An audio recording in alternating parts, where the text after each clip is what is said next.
कुमार सैनी, हिंदी व्याख्याता, Vivekananda senior secondary school Neemka Thana के YouTube channel के माध्यम से आप सभी का स्वागत करता हूं। छात्रों, आप छात्रों के हितों को ध्यान में रखते हुए विद्यालय मैनेजमेंट ने ऑनलाइन क्लासेज की व्यवस्थाएं की हैं। उन्हीं व्यवस्थाओं के तहत मैं आपको कक्षा 12 की अनिवार्य हिंदी के कुछ ग्रामर के व्याकरण के टॉपिक्स हैं, वो टॉपिक्स आपको मैं पढ़ाऊंगा। तो छात्रों, व्याकरण के टॉपिक्स पढ़ने से पहले हमें कक्षा 12 की अनिवार्य हिंदी के पाठ्यक्रम की संपूर्ण जानकारी होनी चाहिए कि हमें कि इस सत्र 2020-21 में कक्षा 12 के अनिवार्य हिंदी के पाठ्यक्रम में क्या क्या बिंदु पढ़ने हैं और किन किन बिंदु को पढ़ करके और अपने भविष्य को उज्जवल बनाना है। तो सबसे पहले हम पाठ्यक्रम देखते हैं। तो छात्रों, पाठ्यक्रम मैं आपको 12वीं का जो पाठ्यक्रम है वो 5 खंडों में विभाजित है। मैं उन्हीं 5 खंडों के माध्यम से आपको 12वीं का जो पाठ्यक्रम है वो बताता हूँ।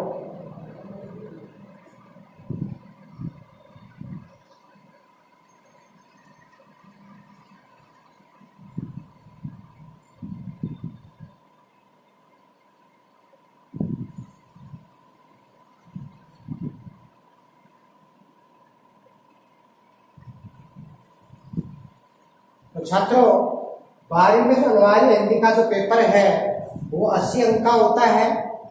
पूरे पेपर में 29 क्वेश्चन आते हैं जो 5 खंडों में विभाजित होते हैं। तो हम इस पाठ्यक्रम को उन 5 खंडों के माध्यम से 29 क्वेश्चनों के तहत बारी बारी से देखेंगे, ताकि आपको ये भी पता चले कि कौन सा क्वेश्चन किस नंबर पर कितने नंबर का आता है। तो छात्रों, सबसे पहले खंड नंबर है, ये 8 अंक का आता है। इसमें प्रश्न संख्या 1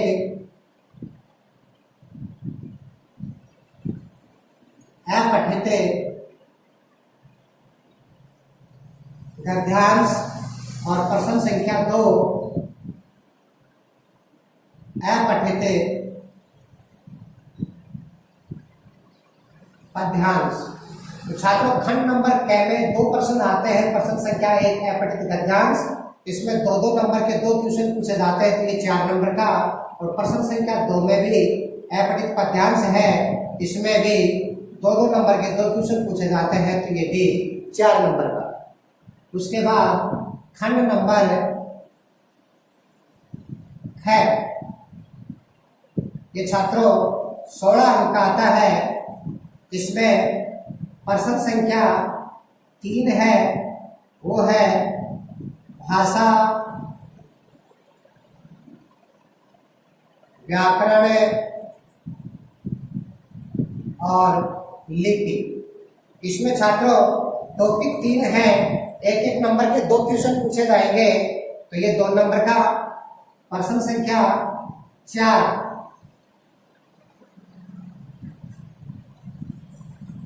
पद परिचय, ये भी 2 नंबर का। प्रश्न नंबर 5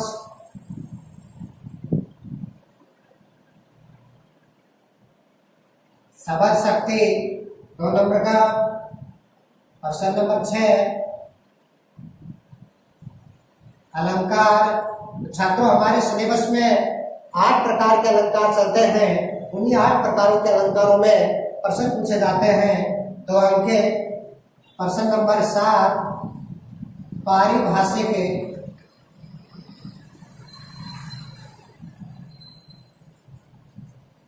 शब्द। इसमें छात्रों हमारे देश के जितने भी सरकारी और गैर सरकारी कार्यालय हैं, उनमें दैनिक दिनचर्या में कर्मचारियों के द्वारा जो भी शब्दावली को काम में लिया जाता है, इसमें ए से जेड तक के लगभग 600-700 मीनिंग हैं। और उन्हीं मीनिंगों में से 2 मीनिंग पूछे जाते हैं, जिनका आपको हिंदी अर्थ बताना पड़ता है।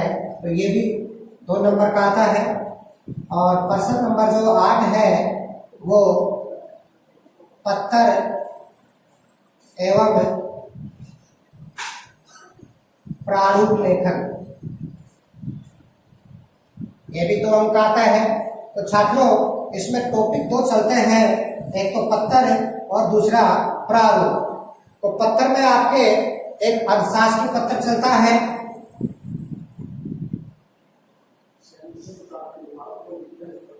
और प्रारूप में 4 प्रारूप चलते हैं। पहला प्रारूप है निविदा, ज्ञापन, विज्ञप्ति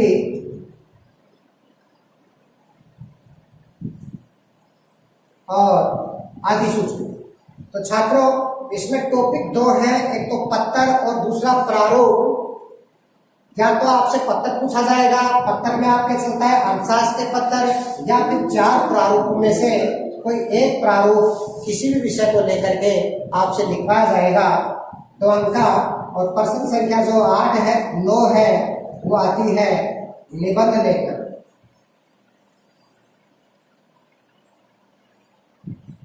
ये छात्रों 4 अंक आता है इन्हीं तात्कालिक समस्याओं को लेकर के, और 4 विकल्प सहित आपसे निबंध के शीर्षक दिए जाएंगे और उनमें से किसी एक विषय के ऊपर आपसे निबंध लिखवाया जाएगा। इस प्रकार से खंड नंबर 6 में ये प्रश्न संख्या 3 से लेकर के प्रश्न संख्या 9 तक आती है। ये 16 अंक आता है। अब आता है खंड नंबर 3। ये छात्रों 32 अंक आता है और पुस्तक का नाम है सर्जन। जो सर्जन पुस्तक है वो 32 अंक की आती है। उसमें 2 भाग हैं, पद्य भाग और गद्य भाग। 16 नंबर का पद्य भाग आता है और 16 नंबर का गद्य भाग। प्रश्न संख्या 10 से लेकर के और प्रश्न संख्या तक जो 20 है वो हमारी सर्जन पुस्तक इसमें आती है। तो इसमें देखते हैं प्रश्न संख्या जो 10 है वो आता है पद भाग में सप्रसंग व्याख्या 4 नंबर। प्रश्न नंबर 11 गद्य भाग में से सप्रसंग व्याख्या 4 नंबर। तो इसमें छात्रों पद्य में से 2 व्याख्याएं आती हैं एक अथवा में, तो आपको एक व्याख्या का चयन करना है।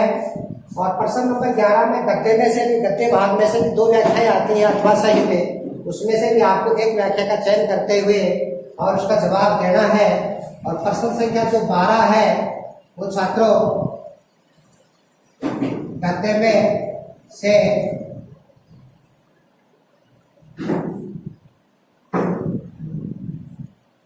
निबंधात्मक प्रश्न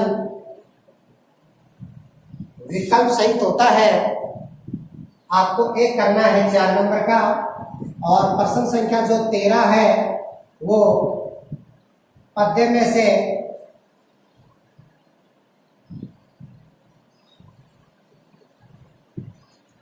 निबंधात्मक प्रश्न, ये भी विकल्प सहित होता है। 2 आते एक अथवा में आता है, आपको एक करना है 4 नंबर का।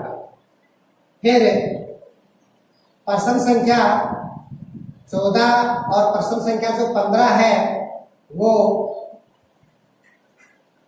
पद्य में से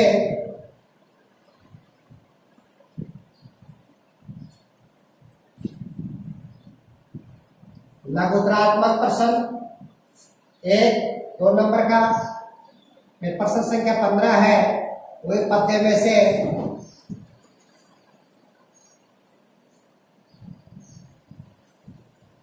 लघुत्रात्मक प्रश्न 1-2 नंबर का। फिर प्रश्न संख्या 16 और प्रश्न संख्या जो 17 है वो छात्रों गद्य में से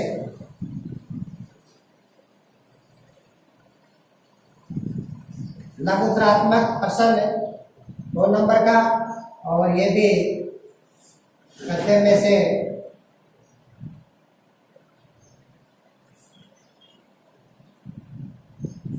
लघुत्तरात्मक प्रश्न 2 नंबर का। प्रश्न संख्या 16 है वो गद्य में से लघुत्तरात्मक 2 नंबर का है एक प्रश्न, और प्रश्न संख्या जो 17 है वो भी गद्य में से लघुत्तरात्मक प्रश्न 2 नंबर का पूछा जाता है। और प्रश्न संख्या 18 है वो छात्रों प्रश्न 1 होता है, लेकिन इसमें किसी भी एक कवि अथवा किसी एक लेखक का चाहे तो जीवन परिचय पूछ ले और चाहे उसका साहित्यिक परिचय पूछा जाएगा। ये छात्रों 4 नंबर का होता है। कवि अथवा लेखक का परिचय 4 नंबर का। तो परिचय में छात्रों जीवन परिचय भी आता है और उसका साहित्यिक परिचय भी आता है। तो कई बार उसका जीवन परिचय भी पूछ लेते हैं, कई बार उसका साहित्यिक परिचय भी पूछ लेते हैं। और अगर आपसे किसी कवि अथवा लेखक का परिचय पूछा जाए तो इसका जवाब आपको उसका जीवन परिचय भी लिखना है और साथ में उसका साहित्यिक परिचय भी लिखना है। प्रश्न संख्या 19 पद्य में से एक अति लघुत्तरात्मक प्रश्न।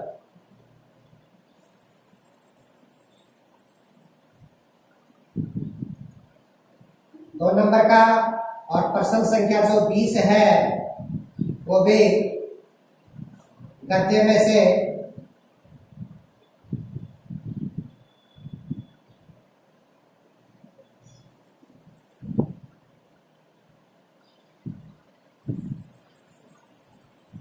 अति लघुत्तरात्मक प्रश्न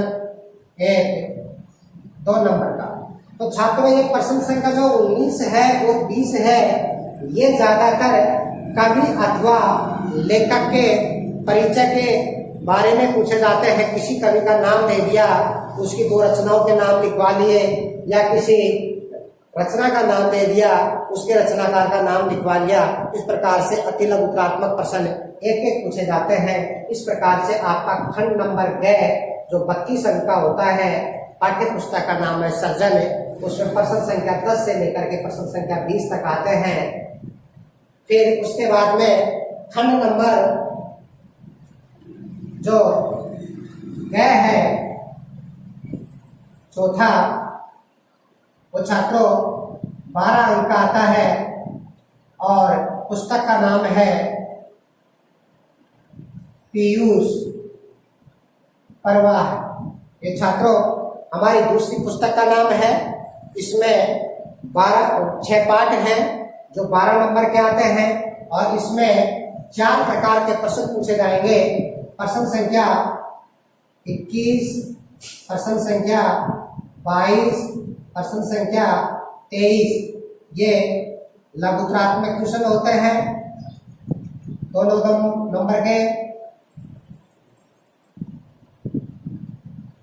और प्रश्न संख्या जो 24 है ये छात्रों निबंधात्मक प्रश्न होता है, 6 अंक का। इस प्रकार से जो आपकी दूसरी पुस्तक है पीयूष परवाह वो 12 नंबर की आती है। खंड नंबर 4 है वो इसी पुस्तक में से आता है। 4 प्रश्न पूछे जाएंगे। प्रश्न संख्या 21, 22 और 23 ये 3 प्रश्न तो लघुत्तरात्मक होंगे और प्रश्न संख्या जो 24 है वो छात्रों निबंधात्मक होगा 6 नंबर का। इस प्रकार से आपके 4 खंड पूरे होते हैं। अब हम 5वें खंड की बात करें तो 5वां खंड है वो भी 12 नंबर का आता है।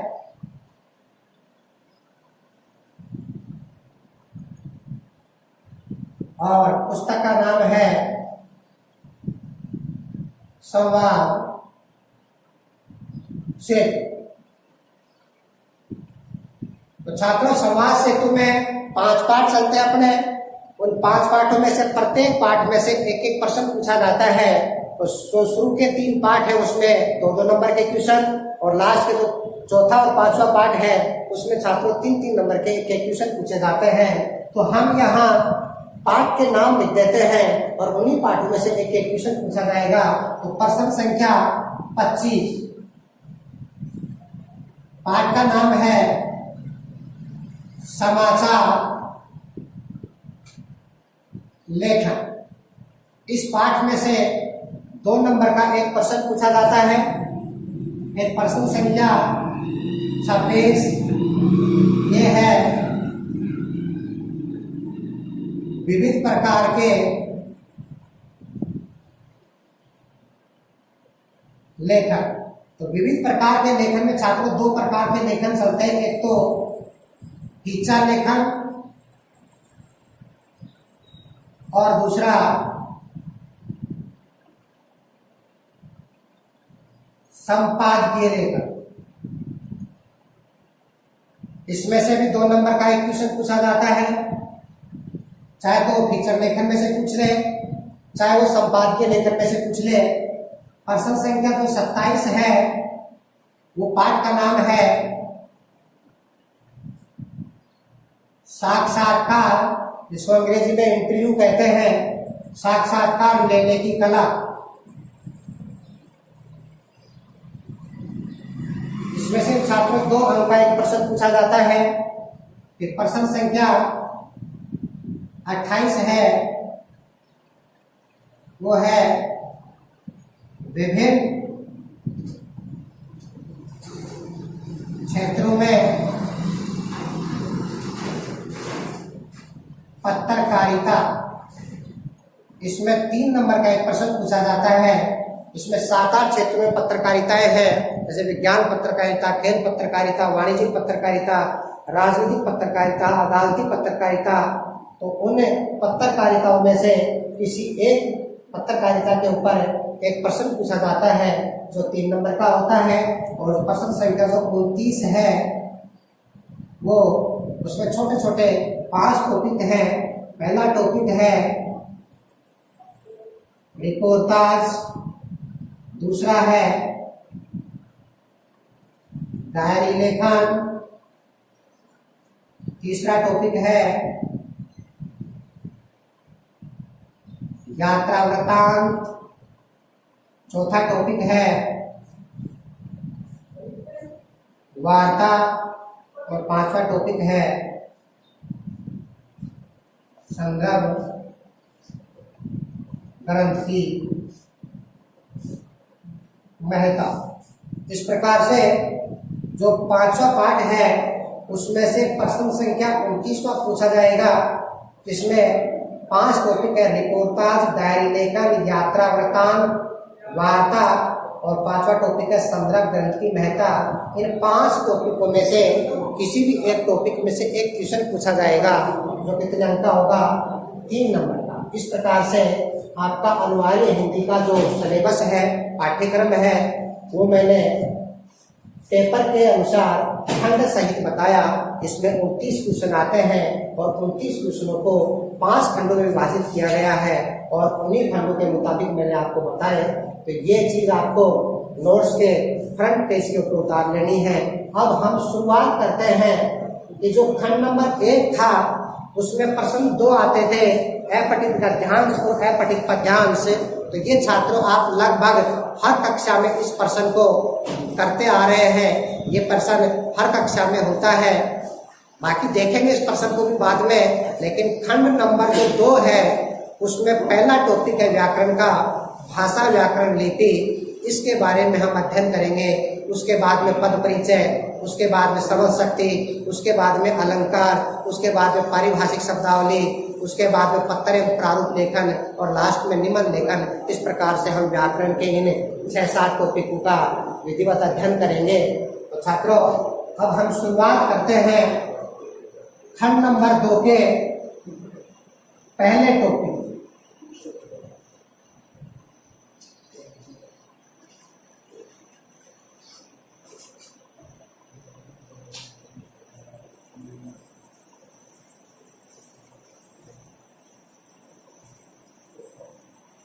टॉपिक का नाम है भाषा व्याकरण लिपि। छात्रों इसमें 3 छोटे छोटे टॉपिक हैं, 2 अंक का प्रश्न पूछा जाएगा। तो सबसे पहले अपन भाषा के बारे में अध्ययन करेंगे।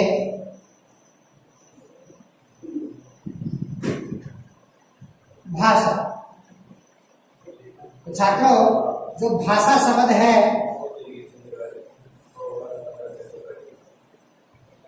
वह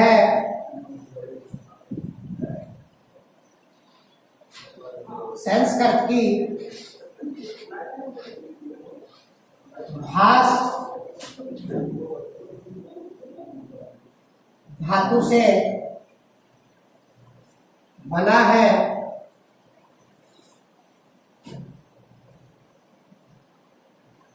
जिसका अर्थ है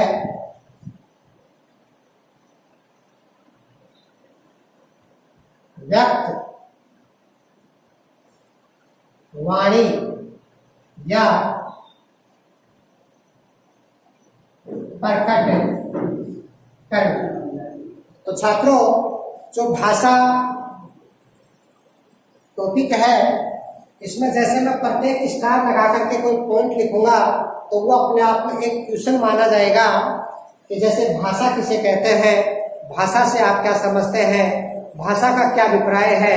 इस प्रश्न का जवाब आप इस प्रकार से देंगे कि भाषा शब्द संस्कृत की भास धातु से बना है, जिसका अर्थ व्यक्त, वाणी या प्रकट करना। वह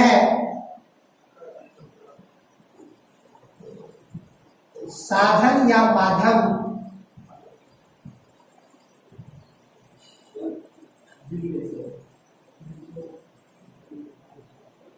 जिसके द्वारा हम अपने मन के भाव व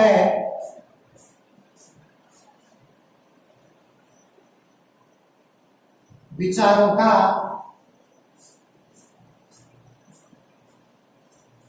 आदान प्रदान या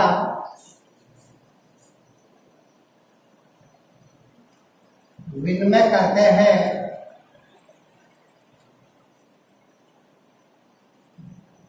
उसे भाषा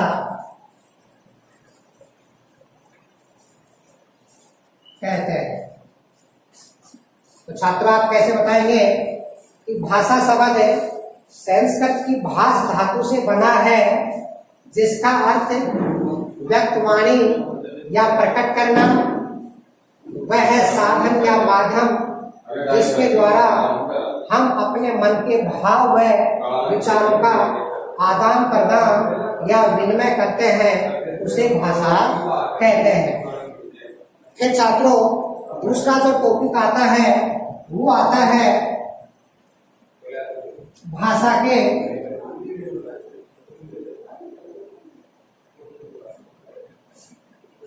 रूप।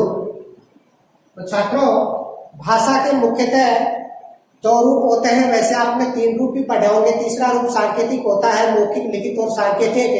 लेकिन हम यहाँ मुख्यतः भाषा के 2 रूप पढ़ेंगे। पहला होता है मौखिक और दूसरा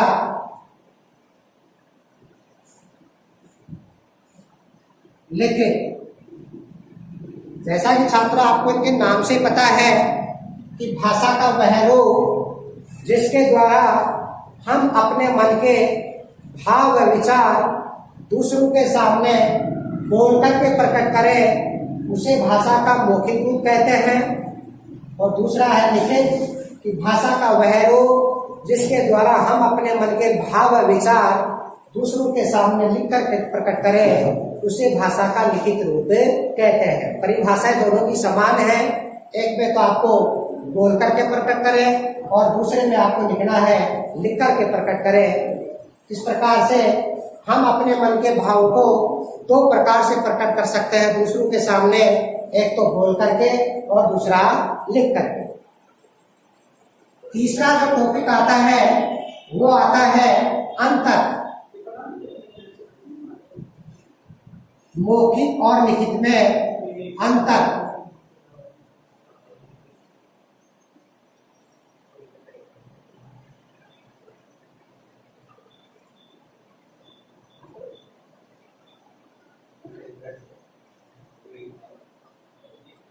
तो छात्रों, जो भाषा के 2 रूप हैं उसमें मुख्यतः 4-5 अंतर होते हैं।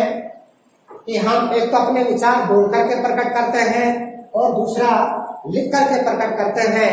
तो इन दोनों में मुख्यतः 4 या 5 अंतर होते हैं। तो उन अंतरों को हम इस प्रकार से लिखेंगे। इधर अपन लिखेंगे मौखिक और इधर लिखेंगे लिखित। पहला अंतर है कि जो मौखिक भाषा होती है वो स्वाभाविक होती है, जबकि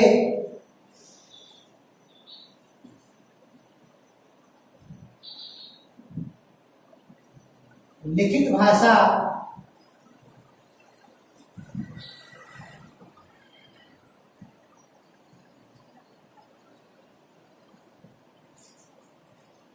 कृत्रिम होती है। ये पहला अंतर है। दूसरा अंतर है इसमें मतलब मौखिक भाषा में वाक्य छोटे होते हैं, जबकि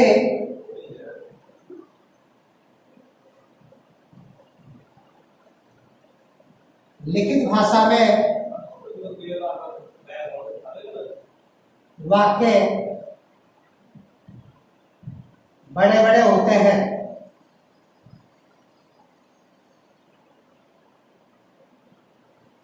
तीसरा अंतर है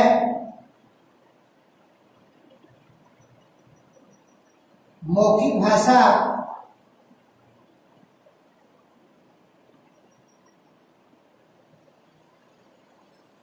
परिवर्तनशील होती है, जबकि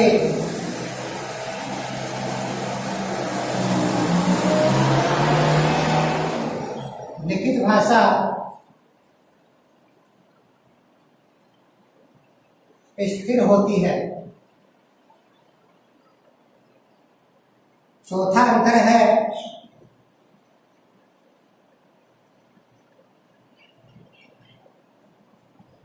मौखिक भाषा पर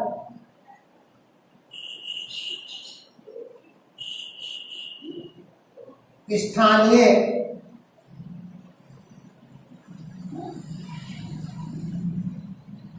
बोलियों का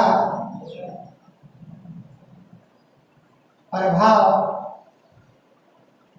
पड़ता है, जबकि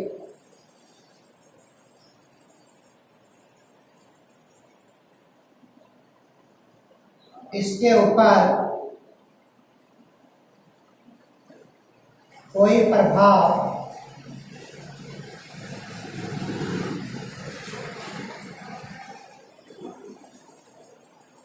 नहीं पड़ता। छात्रों, एक पांचवा अंतर भी है कि जो मौखिक भाषा है इसमें ताजगी रहती है और लिखित भाषा में रूढ़ि या प्राचीनता का समावेश पाया जाता है। तो अब हम देखेंगे पहला अंतर है स्वाभाविक, कि मौखिक भाषा स्वाभाविक होती है। स्वाभाविक का मतलब है कि जैसा वातावरण या जैसी परिस्थितियां हमारे सामने उत्पन्न होती हैं उन्हीं के मुताबिक हम अपने विचार प्रकट कर देते हैं। हमें नहीं पता होता कि पल भर बाद या कुछ मिनटों बाद हम क्या बोलने वाले हैं। जैसे हमारे सामने स्थितियां होती हैं उन्हीं के मुताबिक हम बोल देते हैं। लेकिन लिखित भाषा है वो कृत्रिम होती है। पहले लिखने से पहले हमें सोचना पड़ता है और उसके बाद हमें लिखना पड़ता है। मतलब ये बनावटी होती है। पहले हमें विचार सोचने पड़ते हैं और फिर उसके बाद हमें लिखने पड़ते हैं। इस प्रकार से मौखिक भाषा स्वाभाविक होती है, जबकि लिखित भाषा कृत्रिम होती है। दूसरा अंतर है कि जो मौखिक भाषा है इसमें वाक्य छोटे होते हैं, जबकि लिखित भाषा में वाक्य क्या होते हैं, बड़े। छात्रों, बोलने में अपन छोटे छोटे वाक्यों का प्रयोग करते हैं। जैसे मैं विद्यालय जाता हूँ, मैं खाना खाता हूँ, मैं बाजार जाता हूँ। इस प्रकार से लगभग हम आधे या एक लाइन का वाक्य बोल देते हैं, जबकि लिखित भाषा में वाक्य बड़े बड़े होते हैं। इसका एक उदाहरण है कि जो कादम्बरी ग्रंथ है उसमें लगभग एक पृष्ठ का एक वाक्य दिखाया गया है। उसमें तीसरा अंतर है कि मौखिक भाषा परिवर्तनशील होती है, जबकि लिखित भाषा स्थिर होती है। छात्रों के जो मौखिक भाषा होती है वो बदलती रहती है। जैसे हमने थोड़ी देर पहले कुछ और बोला और थोड़ी देर बाद कुछ और बोल देते हैं, तो पहले वाली बात को प्रूव करने के लिए हमारे पास कोई सबूत नहीं होता। मतलब इंसान पल भर पहले कुछ और बोल देता है और पल भर बाद कुछ और बोल जाता है। हमारे पास पहले वाली बात को साबित करने के लिए कोई सबूत नहीं होता। जबकि लिखित भाषा क्या होती है? स्थिर, कि एक बार जो लिख दिया वो सदैव के लिए क्या होता है? स्थायी होता है। चौथा अंतर है कि मौखिक भाषा पर स्थानीय का मतलब होता है क्षेत्रीय बोलियों का प्रभाव पड़ता है। अर्थात हम जैसे माना जहां भी रह रहे हैं वहां की क्षेत्र विशेष की बोली अपन बोलते हैं। चाहे अपन नीम का थाना में रहे, चाहे आप दक्षिण राजस्थान में चित्तौड़गढ़ चले जाएं, या भीलवाड़ा चले जाएं, या जालोर चले जाएं, इधर पश्चिम में जैसलमेर बाड़मेर चले जाएं, आप जहां भी जाएंगे आपके बोलचाल के उन शब्दों में वहां की क्षेत्रीय बोली का प्रभाव पड़ेगा। आप 6 महीने में या साल भर में वहां की क्षेत्रीय बोली बोलने लग जाएंगे। लेकिन लिखित भाषा के ऊपर क्षेत्रीय बोली का या स्थानीय बोली का कोई प्रभाव नहीं पड़ता, क्योंकि आप कहीं भी जाएं देश में जहां भी जाएंगे तो आप लिखने में वैसा ही लिखेंगे जैसा आप सीकर में रह करके लिख रहे हैं, जैसा आप हरियाणा में रह करके लिखेंगे, जैसा आप फिर इधर दिल्ली में रह करके लिखेंगे, जैसा आप इधर जालोर या चित्तौड़गढ़ या भीलवाड़ा साइड में रह करके लिखेंगे। लिखने में कोई अंतर नहीं आता। जैसे मैं विद्यालय जाता हूँ, ये बात अपन नीम का थाना में भी रह करके ऐसा लिखेंगे। चाहे आप इधर पश्चिम राजस्थान जैसलमेर बाड़मेर चले जाएंगे, वहां भी आप इस बात को मैं विद्यालय जाता हूँ इसी प्रकार लिखेंगे। इस वाक्य के ऊपर वहां की क्षेत्रीय बोली का कोई प्रभाव नहीं पड़ता। तो छात्रों, कहा जा सकता है कि मौखिक भाषा स्वाभाविक होती है, जबकि लिखित भाषा कृत्रिम होती है। मौखिक भाषा के ऊपर मौखिक भाषा में वाक्य छोटे होते हैं, जबकि लिखित भाषा में वाक्य बड़े बड़े होते हैं। मौखिक भाषा परिवर्तनशील होती है, जबकि लिखित भाषा स्थिर होती है।